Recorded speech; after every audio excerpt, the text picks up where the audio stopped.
Good morning students. आज आपकी science में वर्कशीट नंबर 31 आई है जिसका टॉपिक है एक्सीलरेशन और हिंदी में इसे हम क्या कहते हैं, त्वरण। तो त्वरण को स्टार्ट करने से पहले हम थोड़ा सा पीछे रिकैपिचुलेट करते हैं। हमने चाल के बारे में पढ़ा था। चाल क्या होती है? दूरी बटा समय, यानी कि प्रति एकांक समय में हमने कितनी दूरी तय करी वो हमारी क्या कहलाती है? चाल। सेकंड हमने क्या पढ़ा था? वेग। वेग क्या होता है? किसी निश्चित दिशा में आपकी चाल क्या कहलाती है? आपका वेग, यानी कि विस्थापन बटे समय। दूरी कभी भी ज़ीरो नहीं हो सकती, लेकिन विस्थापन शून्य हो सकता है। यह हम आपको पिछली वर्कशीट में समझा चुके हैं। अब आता है त्वरण। बेसिकली त्वरण क्या होता है? In English we call it acceleration. वेग क्या होता है? निश्चित दिशा में चाल। तो जब आपके वेग में समय के साथ परिवर्तन आता है तो उसी को हम क्या कहते हैं? त्वरण। और इस त्वरण को हम किससे शो करते हैं? Small a। तो त्वरण बराबर क्या होता है? वेग में परिवर्तन बटा समय। अंडरस्टैंड? कोई दिक्कत? अब अगर आपके वेग में परिवर्तन आ रहा है तो यानी कि एक तो वेग हो गया जब आपने शुरुआत करी और एक वेग हो गया जहाँ पे आपने अंत करा। तो वेग दो तरीके से हो गया, एक अंतिम वेग और एक प्रारंभिक वेग। तो त्वरण को आप एक तरीके से और डिफाइन कर सकते हैं, अंतिम वेग माइनस प्रारंभिक वेग बटे समय। अंतिम वेग को हम किससे दिखाते हैं? v से। प्रारंभिक वेग को हम किससे दिखाते हैं? u से। और समय को किससे दिखाएंगे? t से। तो त्वरण आप वेग में परिवर्तन को इस तरीके से भी लिख सकते हैं, अंतिम माइनस प्रारंभिक। अंडरस्टैंड? त्वरण का जो SI मात्रक होता है वो आपका होता है मीटर पर सेकेंड स्क्वायर। अंडरस्टैंड?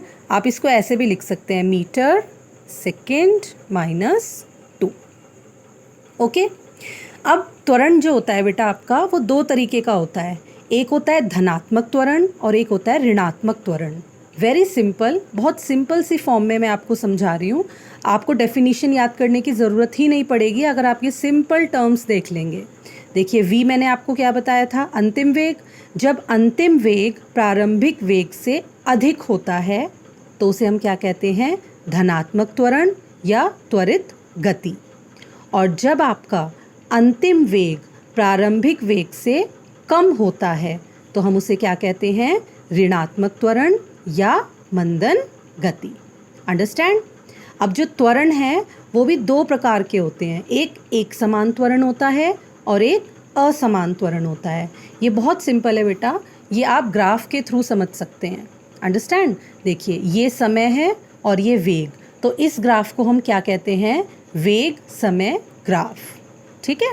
ये जो हॉरिजॉन्टल लाइन है ये शो करती है समय और ये जो वर्टिकल लाइन है ये रिप्रेजेंट करती है वेग। यहाँ तक कोई दिक्कत? अब मैंने आपको बताया था एक होता है एक समान और एक होता है असमान। तो देखिए, जब मैं एक समान की बात करूँगी यानी कि समान त्वरण की बात करूँगी तो ध्यान दीजिए, जो भी आपकी वस्तु है वो सरल रेखा में चलती है। सरल मीन्स सीधी रेखा में चलेगी। और दूसरी बात, जो उस वस्तु का वेग होगा वो समान समय में समान रूप से या तो घटेगा या बढ़ेगा। यानी कि सेम टाइम में जो आपका वेग होगा या तो वो घटेगा या बढ़ेगा। तो ऐसी स्थिति में हम क्या कहते हैं? कौन सा त्वरण है? समान त्वरण। जैसे एग्जाम्पल लीजिए, आप छत पर जाइए, एक हाथ में पत्थर लीजिए और उसे नीचे डालिए।